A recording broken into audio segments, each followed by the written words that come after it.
Somewhere in the dark, a parrot drops dead.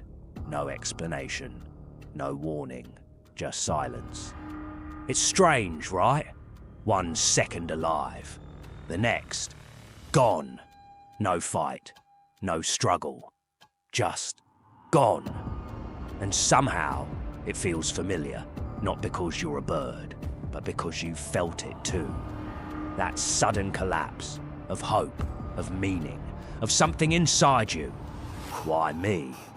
When life sucker punches you, when the weight gets too heavy, when nothing makes sense, and all you're left with is the question, you think pain is unfair, that you're the exception, that someone should answer for the weight you're carrying.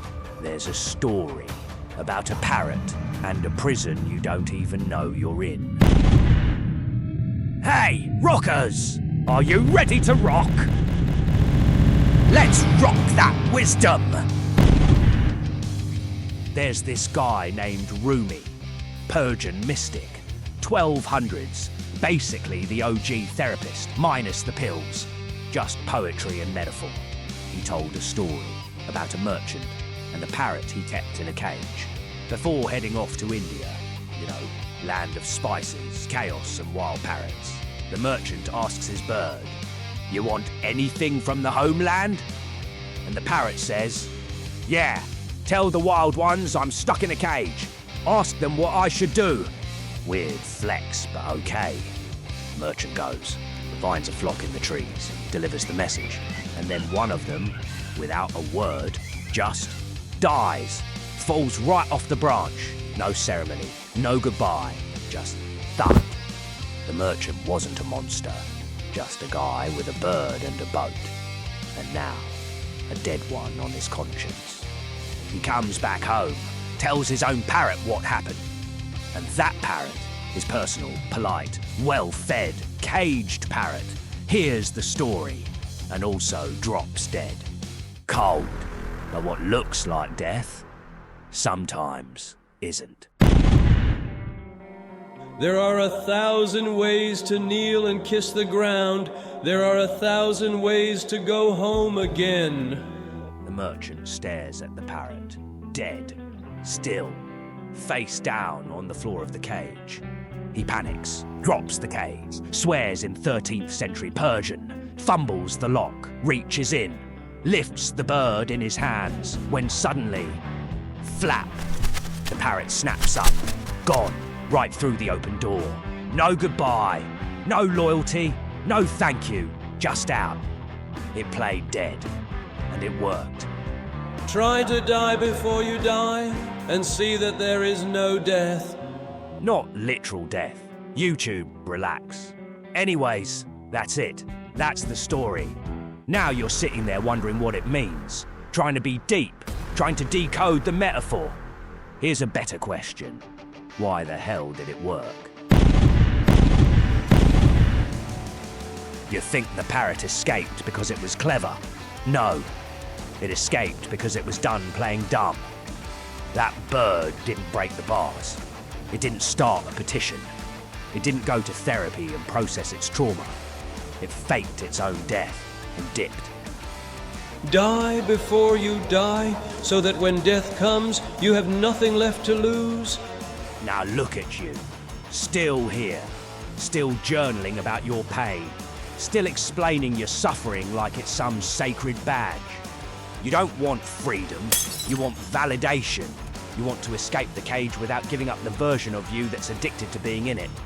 The overthinker, the good boy, the misunderstood genius, the underappreciated warrior of truth. You keep dressing up the same dead identity and wondering why it still hurts to breathe in it. Here's the answer.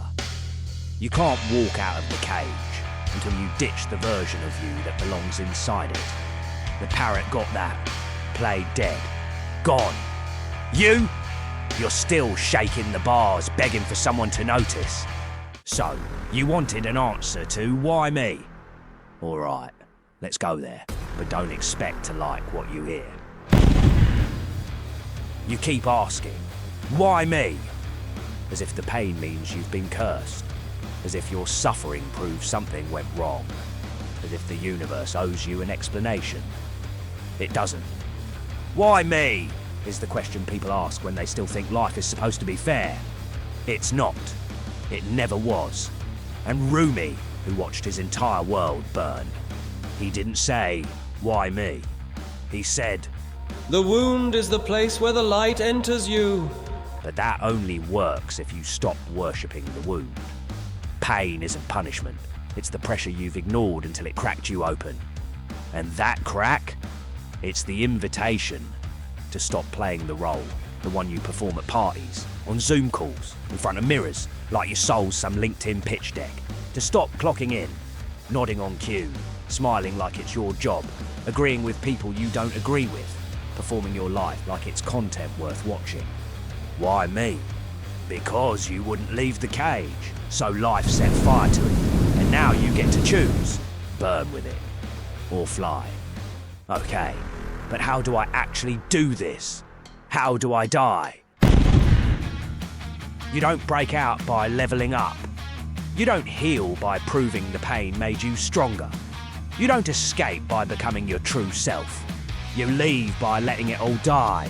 The dream you kept alive because they told you it mattered. The relationship that's been dragging your corpse for years. The job title that sounds like success but feels like grief. You let it all burn. Not to be reborn, but to be done. You burn the story that keeps asking for one more chapter. You stop trying to make it fair. You stop needing it to be seen. You stop explaining your suffering to people who benefit from your silence. You don't die once. You die every time you say, I don't need this anymore. And then the door doesn't swing open with light. It just stops being there. And for the first time, you walk, not out, just